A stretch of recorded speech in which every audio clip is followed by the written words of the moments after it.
Sure, no, you're fine. You're fine. Good morning, everyone. How are you? Good. Boy, that was some talk, huh? Imposter syndrome. Nothing like following a talk about imposter syndrome to be standing up in front of you guys and feeling like I shouldn't be here. What am I doing here? No. So I'm here to talk to you guys today about governance, risk, and compliance. By the way, speaking of imposters, I'm pretty certain his last name isn't Christmas. But maybe that's just me. I don't know. Maybe it is. Maybe that'd be a pretty cool last name, I think. I don't know. Anyway, so I am now like 20 minutes shy of of my talk. I'll try to go through this rather quick. A little bit about myself. I'm Brian Martinez. I come to you from Michigan State University, where I'm a security analyst. I work for our InfoSec program on the governance, risk, and compliance team. You can see my email, brm@msu.edu, Twitter, LinkedIn. I can get you contact information later. A little bit more about myself. I started at MSU in 1997 as a student. Originally I wanted to go to U of M. I was going to be a lawyer. My whole family went to U of M, but I had one black sheep cousin who went to MSU, and I spent a weekend with her my junior year in high school, and I just fell in love with the place. It's the only school I applied to, and thankfully I got in. I started as a student employee in '98. They thought I was hacking their network. I was not.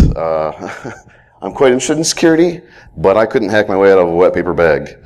I read about all this kind of stuff. It's not something that I actually do. I became a full-time employee in 2000. I ended up getting a degree in telecom in 2003. I've always been with Central IT as far as being an FTE is concerned, and I spent about 15 years there. Looking for a change of pace, got into internal audit, and this is really how my interest in InfoSec really came to fruition. I was able to go around and assess departments on campus about their IT risk, give them recommendations about things they should do, and it was fun. I was getting the hang of it when this opportunity opened up on our GRC team, and to me this was really, I think, more interesting. Like I said, I wanted to go into law. I'm a bit of a policy wonk. I like reading about that kind of dry, boring stuff, so that you guys don't have to, or maybe some of you guys do too. I don't know. I definitely love to learn and talk about InfoSec. A little bit more personal about myself. I'm a big fan of stand-up comedy. Not a comedian myself, but it's something that I followed very closely for a number of years. I did dabble a little bit in improv, and of course I am a husband and father to two wonderful children. A little bit more about MSU. So you have an idea of what it is that we're up against. A little bit of history here too. Established in 1885, we're a public research university. We have 17 degree granting colleges with 200 academic programs.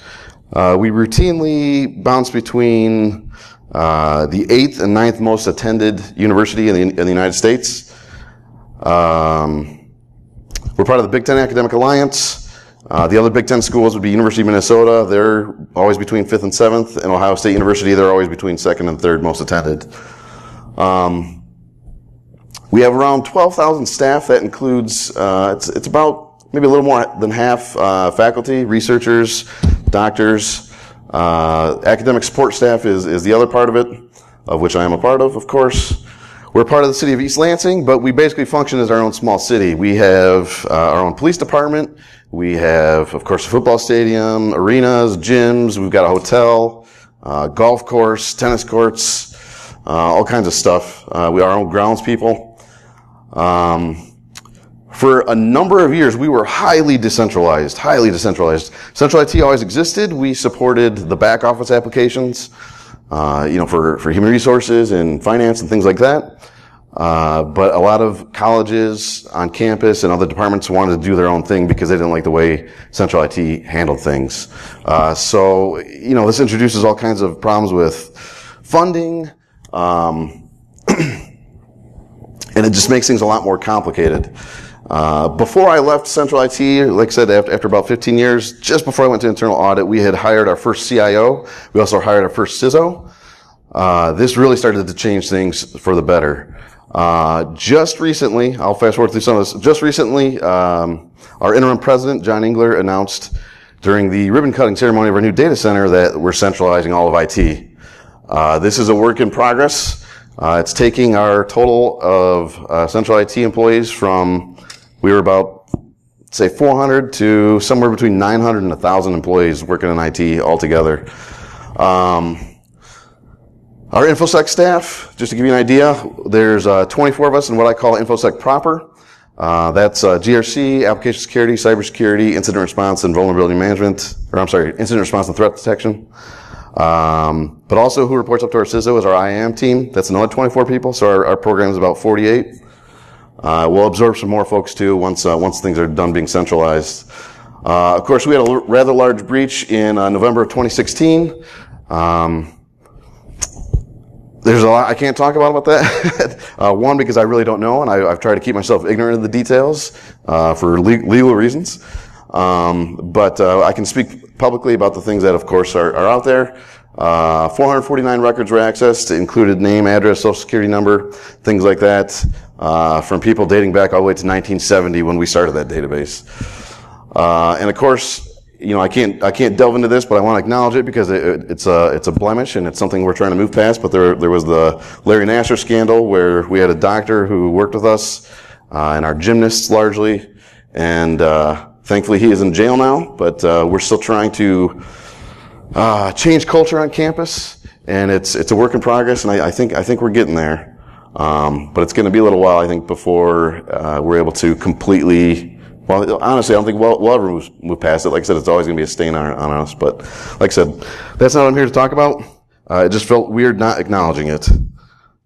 Okay, so governance, risk, and compliance. I'll get to how I got my talk title, which is, what would you say you do here? Which, of course, is the quote from Office Space. But at a high level, these are the things I'm going to try to talk about as quickly as I can. I won't read all of this because obviously you can see this for yourselves. If for some reason you're interested in slides, I'll get those to you guys too. Just come talk to me afterwards. This is the one slide I will read directly from. Governance, risk, and compliance. What is it? So the Open Compliance and Ethics Group, OCEG for short, they invented the term GRC, and I put invented in italics there because I'm not quite sure they invented it, but maybe they did. I really don't know. I didn't look into it. But they call it the integrated collection of capabilities that enable an organization to reliably achieve objectives, address uncertainty, and act with integrity. Folks that work in GRC, they have a background in system administration. They might have a background in programming. They have an understanding of the law. They have an understanding of how to help shape culture, and things of that nature. And so really, to me, that slide wasn't a lot of fun. What I like to call, what I like to describe about GRC is, we're like the Florida of InfoSec careers. You come to GRC because this is probably where you're going to retire from. You've seen a lot of things. You're quite knowledgeable about about IT in general. You're probably rather knowledgeable about information security. And you get to work with all the other teams, and they're all made up of young people. So we get to go run on a beach and play soccer in the water for some reason. I don't know why you would do that, but I thought it was a fun picture, so that's what I grabbed. The other thing about GRC, at least at Michigan State, I can't speak for other organizations, but I imagine it's probably similar. We are the entry point for all things information security, minus, of course, incident response. And of course, that's by design. I'll let them deal with the things where they might wind up in court. I would rather not spend my time in court. So what do I mean by the entry point for all things information security? If you are trying to start a new project, if you are trying to maybe get an exemption from the firewall rules that we have set, you're going to talk to us first. We'll triage that. We'll move it to maybe a more appropriate team. Perhaps you need to actually deal with application security. Well, our AppSec team is actually really small compared to our GRC team, so we're going to try to talk you through whatever it is that you're trying to accomplish. And if it's something that we can handle ourselves, we will. If it's something we have access to handle, maybe as far as AppSec is concerned and their tools, we'll try to do that as well. But if you need their expertise, well, then we're going to pass the buck on to them. We're also, not always, but we're oftentimes the exit point for information security as well. So, or maybe I should say a dissemination point. If there were, for example, maybe there's a vulnerability that was on a number of systems across campus, and incident response is just dealing with too many other things, we'll set up a communication plan. We'll reach out to data owners and system owners and say, okay, you guys have this vulnerability. You need to get it remediated. If you need help, call us and let's talk. And so that is that. Project management and stage gates. So when I left Central IT and went over to audit, we were not really doing project management effectively. We were really kind of just getting started on it. And when I came back, there's like a dozen and a half project managers. There's a PMO office that didn't exist. And a lot of things that we're doing are very project driven. And when I came back, that breach was day 6 on the job for me. And so that really pushed up a number of security initiatives that we had planned out over the next several months or even the next few years to, hey, you need to get this done this week, you need to get this done this month, or you need to get this done by the end of the year. And one of those things was kind of ingratiating ourselves as our information security program into project management. And so what that means is there's a security analyst assigned to every single project. We have, I'd say, probably about 200 projects that have some IT component on the docket, and I'd say maybe about 100 of them are active at any given time. So since some projects were in flight, some projects were spinning up, we had to go and assign a security analyst to all those projects, and anything new, we had to make sure we were there. And that's kind of where the title of this talk comes in. So I started going to these project meetings, and I'd introduce myself. Hello, I'm Brian. I work in GRC. We're here to talk about security. And they'd say, GRC? What is that? And I'd say, oh, well, you know, it's governance, risk, and compliance. Well, what is that? And I would say, well, how much time do you have? And that's kind of how this talk also came to be. Thankfully, I've never really had Bob's staring me down, asking me to justify what I do, nor anyone else at MSU, but that's kind of what it started to feel like. You know, people just didn't understand, and I thought, you know, giving them an overview of what it is that we do and what we're trying to accomplish, not just as GRC, but as information security, would be quite beneficial to everybody going forward. So I got to get to know these people pretty well. We talked about, you know, the goals we're trying to achieve, and obviously our biggest goal is reducing risk, mitigating risk, and trying to achieve compliance in the areas where we need to achieve compliance. So how do we do that? Well, right now at MSU, we only have security standards. We don't have policies per se. Actually, let me back up here. How do you accomplish this? Through the frameworks, which will help you draw out your policies, your standards, your procedures, and your guidelines. Now, like I said, we have security standards, and standards aren't really like, they're mandatory, but there's not the backing of the policy. And when it comes to policy, you have a couple of different kinds of policies. I like to say you have big P policy, and you have little p policy. Now, with big P policy, that's something that you expect everybody in the organization that they have to comply with. At MSU, we have 2 IT-related policies that I call a big P policy. And your organization probably has at least one of them. The first one would be an acceptable use policy. And this is something that my team would help draft. Of course, my team didn't exist the first time it was drafted, but it's something we'd help draft. We'd have to work with general counsel. We'd have to work with some of the other stakeholders, right? Some of the executives. And then eventually, it has to get the signature from the president and the board of trustees. And like I said, we expect everyone to abide by it. And since we have that expectation, it also has to be easily findable. If you're a new student coming in, you're going to be shown the AUP. You're going to be told, hey, you're living in the dorms, you're making use of our networks, this is what you got to do. The other thing we have at MSU is called the institutional data policy. And our IDP basically describes data types and what your responsibility is for that type of data. At MSU, we have public data, we have private data, and we have confidential data. Public data, of course, is, you know, your Beatles fan page in your web space. We don't care what you do with that. Well, the Beatles might, I guess, but your private data, that would be things like name, address, phone number. Interestingly, if you're a student, that actually falls under FERPA, which I'll talk about a little bit later. FERPA data would be considered confidential.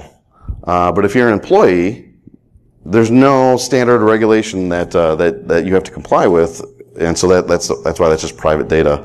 Another example of private data might just be some general research data, but then you kind of go into the realm of confidential data. So confidential data for us, you know, obviously, social security number, credit card number, protected healthcare information. So let me see here. Okay. Like I said, we have standards, and we are, now that we have centralized, our initiative to actually publish policies, and these would be little p policies because we expect our IT administrators to adhere to them. That got pushed way forward. That's something we're going to have done by the end of the year, but now we have to have it done by the end of this month. We use NIST 853. Our policies are all written around the 17 control families that NIST has. I mentioned the NIST cybersecurity framework on here because that's something else that we started to look into, and we actually have begun going down that road. NIST cybersecurity framework, for those that don't know, it draws in things from NIST 853. It draws in things from ISO 27001. It draws in things from PCI, COBIT, COSO, all those fun frameworks that exist elsewhere. And they try to come up with an easier to comprehend framework for you. We've actually begun I guess kind of a gap analysis, which I'll address when we get to the risk section here, to see where we're falling short as far as everything else that the CSF entails. Security awareness training or security awareness program. To me, this one is actually really exciting. We're not doing anything very strongly in this area right now. We have a program where you go log in. If you're an IT administrator, we expect you to take it. It's a requirement. We have training with regards to PCI, so if you're going to handle credit cards, you definitely have to go to the PCI training. If you are going to handle healthcare information, you have to go through the HIPAA training. I recently was at a conference in Baltimore with a bunch of other universities and colleges, and Dr. Jessica Barker was there. She's a sociologist who's kind of renowned in this field, and she just really hit home the importance of awareness training and how you really need to be getting out there and giving a 20-minute talk or a 30-minute talk on a particular area of relevance for whatever department. And that's something that we're not doing right now. And I came back from the conference, and I'm trying to spearhead that. The awareness training, that's really where we start kind of shifting culture and getting people to appreciate what it is that your InfoSec program is trying to do. And that's something that I'm really excited to get going. I'm told, and like I said, we haven't done this yet, but I'm told, some examples of a great program will, of course, have great metrics to back up what it is you're doing. You're going to stay topical and relevant. You might even try to gamify some things, and I heard a couple interesting things here. I don't know if you guys do anything like this, but there's one college that I heard from that if you're the first person to report a fish, they will actually go travel out to your desk or your maybe your dorm room or a classroom or something, and they'll give you a bag of Swedish fish. Or they might give you maybe they'll give you a lure or something like that for a fishing rod. And I thought that was kind of a cool idea. Just to get people, like, hey, yeah, it's not much. It's just a little token of appreciation, right? And the other thing that is really cool, Lance Spitzner from SAMS was talking about this, is ambassador programs. And this is where you really engage with folks around your campus who aren't necessarily even IT people. They're definitely not InfoSec people. And you just engage them about what it is you want people to be aware of. And they get excited about security, and they take it to their department, and they say, okay, well, we got to do these things this month. Or, we're talking about how do you securely dispose of your data? What are you guys doing about that? And they'll just engage the people, kind of on your behalf. And, that's something I'm looking forward to being able to do. Let's see here. Communication and consulting. To me, this is kind of one and the same. The project management stuff, that's kind of consulting. We're usually talking to project teams, about what it is that they're trying to accomplish, trying to see if there's a better way, see if there's a way that we can mitigate risk, with regards to what it is that they're trying to implement. Communication I also kind of touched upon. For our application security team, we actually have, this is part of a standard, but this will be backed by a policy shortly. We have, if you are standing up custom code, your software is internet accessible and it's touching confidential data, we have to enroll you in either a static code analysis or dynamic code analysis. Once again, our AppSec team is really worn thin. So we handle that onboarding procedure and we deal with the results. So you get your code scanned, you're going to get a report yourself, but we try to stay on top of it. Okay, I saw in your latest report, you've got 17 fives. Well, let's talk about that. Are they all real? Are they false positives? Let's come up with a plan to remediate that. Similar web application vulnerability scanning. We scan our entire campus once a quarter. When those come back with something like SQLI or command injection, we definitely reach out to system owners and say, hey, this has got to get fixed. Vuln management, again, similar thing. Let's see, I guess that's all I got to say about that one. Documentation, this one really speaks for itself, right? Document. This is what your auditors want. This is what your InfoSec program wants. This is really what your executives want too. It's a very difficult thing. It's always an afterthought. Ideally, you can work this into a process where you're standing up something new and you got to document along the way. You want to document your service descriptions, your processes, procedures, your exceptions, your exemptions, everything. That will really save your hides when the auditors come through, whether it's internal audit or external audit. Risk. So there's a lot more fun pictures for risk. You can't really find a fun picture for NIST 853. But to me, this one, it just encapsulates everything. These dang granola bars, crumbs everywhere. It's a risk you take. You're going to be in a class or you're going to be in a presentation. You got some of those on the airplane. I don't care where you are. Crumbs everywhere. Good luck not getting them everywhere. So these are the areas of risk that we address at MSU. I think this is largely covered by most GRC programs as well. And I'll go through them one by one here. Let's see. Looks like I got about 20 minutes left maybe. So you want to purchase a product. Well, we need to inform you about the potential risk. I like this picture because, obviously this guy doesn't really need to be told about the risk, but sometimes you're purchasing a piece of software, you have no idea about the security of this company. And so we worked with our general counsel, we worked with our purchasing department, and we came up with a list of screener questions that we give anytime that you want to purchase something new. So you're a professor in plant biology, you learned of some new piece of software, some hardware to keep track of pollination. I don't know. You reach out to purchasing, hey, I want to purchase this. We give them screener questions. Sometimes the professor knows. It's not always professor. Sometimes it might just be a support person. Sometimes you know the answer, sometimes you don't. Sometimes they have to rely on the third-party vendor themselves. We get those screener questions answered, and that comes back to our team, our GRC team. And depending how things are answered, we're either going to say, yeah, this is low risk, go ahead, don't worry about it. Maybe at some point in the future when we have plenty of time, we'll revisit, but probably not. So we just say that's low risk. But if they come back and they say, yeah, we're sending confidential data to the cloud, we're going to say, okay, hold on. Now we've got this bigger questionnaire, and you guys got to get that filled out. So that gets passed on to the vendor. Sometimes the vendors don't want to fill it out. And we try to work with them. We'll call up and say, why don't you want to answer this?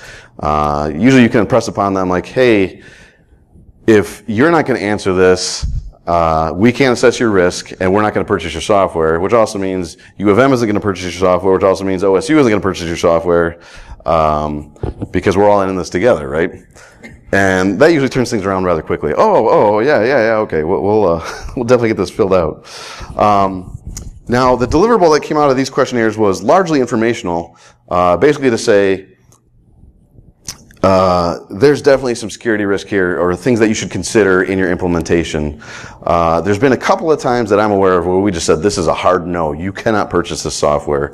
And we try to come up with an alternative if we can. With things centralizing in the next few months here, I imagine those hard no's might be coming a little more often, but I don't know. That's just a guess. Let's see here. So now you've purchased software. Now what? What do you do? What do you do in this case? I don't know. But this is where the project management stuff comes into play here. Especially now that we're all centralized, everything that's going to stand up is going to be a project. Some things we call project light. That would be about less than 200 hours worth of work total for the entire project team. But if it's going to require more than that, there's going to be a full-blown project, and there needs to be an analyst assigned, and we need to dedicate other resources to it. So we have what we call an application security risk assessment. Our projects go through stage gates. We have like initiate, plan, design. I might be getting the order wrong here. Implement, and then eventually closure. We have questions that we ask at every single stage gate. Now, stage gates should be hard stage gates, where if you don't address InfoSec's concerns or recommendations, the project should stop there and not move forward. But stage gates are kind of new to us, so they're kind of soft right now. So it's kind of easy for PMs to just blow through them sometimes. But we do have the final catch, which is at project closure. Our CISO has to sign off on the project closure to say, okay, yep, all the security's been addressed. If you've just blown through your stage gates, guess what? It's not closing unless we've talked about all of InfoSec's concerns. And so, like I said, we have questions built in every single step of the way, and that's how we address the now what once you've purchased something. We also have environmental risk assessments. Where is this product or service being used? Hopefully not here. That would be awful, and not just for security concerns. There have been a few times where we have had to outsource a service or a product. We'll actually go out to that place and take a look at physical controls. We'll ask them questions about financial controls and things like that. And then we come back and we write up a risk report. This is where we see problems. And that'll allow us to make a decision of whether we want to move forward or not with that person. We also do this on campus. For example, this is actually a really good example. Perhaps there's evidence of flooding in your server room. We need to be aware of that before we start moving systems into there. Hopefully that won't happen anymore because we have a new data center, but that is one example. Since I glossed over this was something I noticed last night while I was doing it. I left it in there on purpose. On my summary slide about risk, I said, where are we falling shorts? And to me, that was funny. I thought I'd leave it in there as its own little risk, right? Maybe it'd get a laugh, maybe not. But this is our gap assessments. And this is, we'll do this generally surrounding a certain framework. Like so, we're doing it with cybersecurity framework. We'll do it with PCI. We'll do it with HIPAA. And that just gives us an idea of where we're missing the mark, right? And the things that we need to improve. And then that might spin up another project in and of itself. The last thing with regards to risk here would be, do the proper people know about it? This is really where I think GRC is quite valuable. We're able to talk to, we don't really talk to executive leadership directly, but we get to talk to our CISO, we get to talk to our CIO about some of our concerns and the things that we're seeing out there in the field. And through continued conversations, we're able to kind of help shape things in the way that is more appropriate for campus's risk appetite. I actually had a conversation recently with someone in the MySec Slack channel about GRC, and he was saying, he's doing InfoSec in general for his whole company, and InfoSec is seen as a heel a lot of times, right? We slow things down. If you don't have that top level buy-in, which generally you'll definitely get in the event of a breach, you can ask us that, you can ask the city of Atlanta that, just to name a couple examples, right? People will find ways around InfoSec. And so I told him, well, you need people out there talking to your executives all the time about this kind of stuff. You really need like a GRC person there. And, I wouldn't say he agreed or disagreed, but it was an interesting conversation nonetheless. Compliance. So, I can't speak personally to all of these. because I don't do a lot with compliance myself. Like I said, I'm more of the governance person, project management and security awareness. But here at MSU, or not here at MSU, but at MSU, we have a couple of things. We have our own baseline security controls. So if you're standing up a new server, you have to have antivirus installed. You have to, sorry, I just blanked out here for a second. You have to have antivirus installed. You have to have a SIEM client installed, sending your logs to our SIEM server. You have to be enrolled in vulnerability management. You have to remediate your 4s and 5s every month. You have to be enrolled in our patching solution to make sure you're staying on top of your patches. And we call those our baseline security controls. So part of our validation effort is actually verifying, hey, you're setting up a new server. Well, you can't actually go online until you meet these. We also have, and this kind of speaks to that entry point thing as well. Let's say you want to put your system behind the F5. Dang it, I was trying to say vendor neutral. Let's say you want to put your system behind the load balancer. Your request is going to come to us, and we're going to validate that you're meeting our baseline security controls. If you want to move your system from on-premise to the cloud, we're going to talk about, what kind of data are you moving and what kind of controls do we have in place. So this is all validation that we do, that my team does. And we keep track of this in this database. And when things change, we're able to go back and say, okay, well, it looks like you had some 4s and 5s last month. We can't make this change until you make sure you clean up those vulns. Of course, we have other areas of compliance that we have to worry about. PCI, of course, that's credit cards. HIPAA, that's your healthcare information. FERPA, those are your student records. At MSU, we have our own power plant, so we're concerned about NERC SIP, which is standards that you have to meet in order to run a bulk electric system. FISMA, this is where you need to protect government information. This is very important in areas such as our facility for rare isotope beams, which was this huge multi-billion-dollar contract that the government granted us to research that kind of stuff. I put this on here. I know very little about it. It's called CUI. Oh, and I missed a word there. Controlled unclassified information, which still requires safeguarding. This has to do with research data and some areas like that. I guess it replaced. Oh gosh, I was looking this up last night. There's a certain term phrase the government has, and this is the new phrase for it. What is it? Thank you. That's the one. That's the very one. Thank you very much. Of course, we have financial aid here on campus.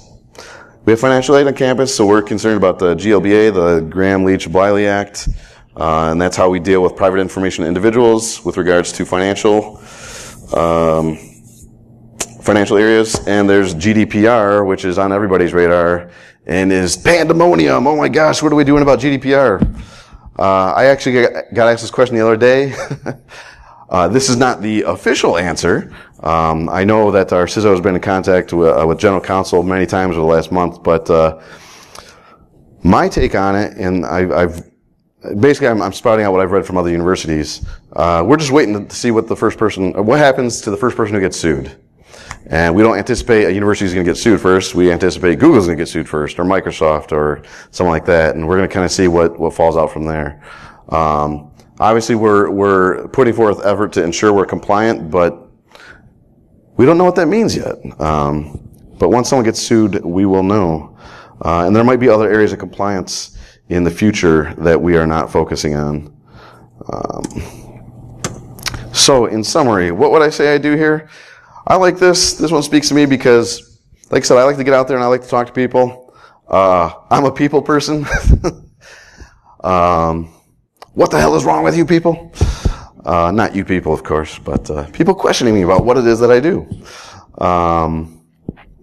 So that's about the end of my talk here. I do want to give some quick acknowledgments. My wife and kids, I'm missing my son's basketball game right now. They're really understanding about me doing this. Eric Randle's this guy who used to work at U of M. He was an auditor, and he's the one that got me plugged into this community. Kyle Andrus, James Green, Jedediah Knopf, they're part of the MySec Lansing community. Actually, Kyle and James are up here as well. There's a guy on the Slack channel, Sludgerson. I don't know what his real name is. He and I talk about GRC constantly and about thought leadership in InfoSec. It's kind of a joke, but it's kind of real. All my coworkers are supporting me. and all of you guys who are volunteers here. I really appreciate your effort and for inviting me out here and letting me talk. If there's any other questions, I'm happy to take them. I don't know if I have time. I got 5 minutes. If anyone has any questions, yeah, you, sir. Are you doing anything for privacy by design? Privacy by design. I can't say that we are. If we are, I'm unaware of it myself. That's a good question, though. I'm gonna have to go back and and ask about that now. Anyone else? Okay. Oh, you? Yeah. Yeah. I approach the GRC community from the vendor end of things. So Sure. Compliance people come to me. Yep. And often what I found is, more often than I probably should say, is that, oh my God, these people are just dropping on their head because they can't tell me how they use our product. Sure. They can't tell me, or, they can't articulate, I get this, what their idea of GRC is I've run a tool and it tells me this. Right. With no useful information or context. Sure. I get stuff and people can't even give me a CVE. Okay. Yeah. And I'm like, really? Yeah. Really? I mean, from my perspective at least, just you want, as a vendor, and I know vendors do squirrely, shady, evil things, and often I'm not at all associated with whoever the heck is selling this thing. Okay. The person I deal with security, product security aspect. Yeah. And what I get is, oh my God, I would never want to do this job because it's like, if the job consists of, I'm just going to run scans and just sub them off. I know it's not, but that's Right. That's my view of the world. Okay. I am so happy when I deal with people who, oh my gosh, they actually have a clue about what their environment is. Right. That's very important. A conversation with them, and often they're not engaging me directly; they're engaging their people to engage the vendors, and then you end up in this three-way where I sell stuff that is a security product and has a security aspect, of course. So often it's their compliance people talk to their other people within their company, Okay. talk to me, and then you end up in this three-way dance.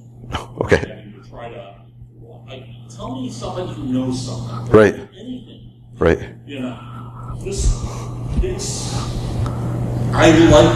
I'm all for compliance and risk and all these things. I just like to, as a vendor, from my limited perspective, most of what comes to me isn't very helpful because they, either they're going through an intermediary or they think their job begins and ends with running a tool. Sure. And Right. They work for the tool, the tool's not working for them. Yep. So, Okay. comments. Yeah, no, that's fine. I feel like GRC should have a handle on all things IT related on campus, right? Not just from a security perspective, but Of course, yeah. we kind of need to understand those things so that we can have those conversations with folks like you. And if you don't, I wouldn't say it's necessarily a bad thing. I think it's just kind of a sign of perhaps immaturity of the program. Or maybe not quite a solid understanding of everything that they're doing, right? Kind of based on the comments that you're telling me. Yeah. This isn't universal law. Right. Yeah, no. Right. 2 out of every 3 times I see something with compliance, it's like, oh my God, these people are drunk. Okay. Make it stop. Yeah. It's a hectic area to deal with, right? I mean, and I'm a slide back here. All the areas that we have to worry about, right? It definitely keeps us busy.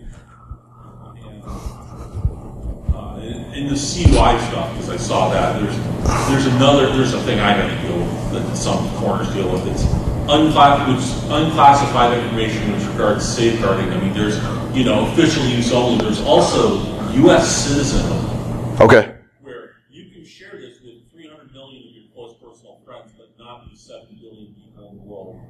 Sure. It's not real. It's like, oh yeah, because but people have to do special handling for that. Yeah. And it's,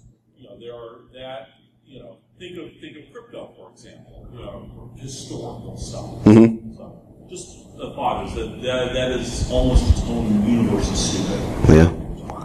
But enough for me. Sure. Well, I appreciate your comments. Thank you. Anyone else have anything? Yep. One more. How many people at Michigan State are affected by GDP? Honestly, I don't have a real number. I know that we have obviously a handful of folks who come here from Europe, right, on our campus. I would say if I were to guess, and this is just complete ballpark, I'd say probably around 1,000 out of 50,000. Thought of just siloing these people into sort of a separate section of the area. I don't know that that's ever been considered, and I don't know that we'd want to do that. I mean, we want to treat everyone as a whole, right? Yeah, I don't know. We also have, just to kind of build on that as well, we also have a study abroad program, right? So if you're a student and you want to study, you want to go travel to Ireland for the summer, you can go take, Management 301 in Ireland with Professor Smith or whatever, right? That was an area of concern too. Like, do we need to worry about our own U.S. students? Okay, thank you. When they go abroad, and I believe the answer was no there. But is it yes? Okay. It's a resident of the EU. Okay. It doesn't apply to citizen of the EU, it's resident of the EU. Okay. Okay. Well, that's good to know. Thank you. Yeah, I don't think that we want to silo them off exactly. I can't give you a good reason why other than tell you just silos don't work in our environment. It makes things more complicated than you would imagine. And has Michigan State ever considered sort of moving to the cloud? I know you said that you're starting We are slowly moving to the cloud. There was someone else talking the other day about dipping your toes in. That's definitely where we're at. We have AWS, GCP, and Azure offerings, but we're still trying to figure it out ourselves. So I know there's other universities, right? Like University of Arizona, they're whole hog the cloud. Everything they do is the cloud. It kind of has to do with risk tolerance and appetite and that kind of stuff as well, right? All right. Thank you, guys. I appreciate it.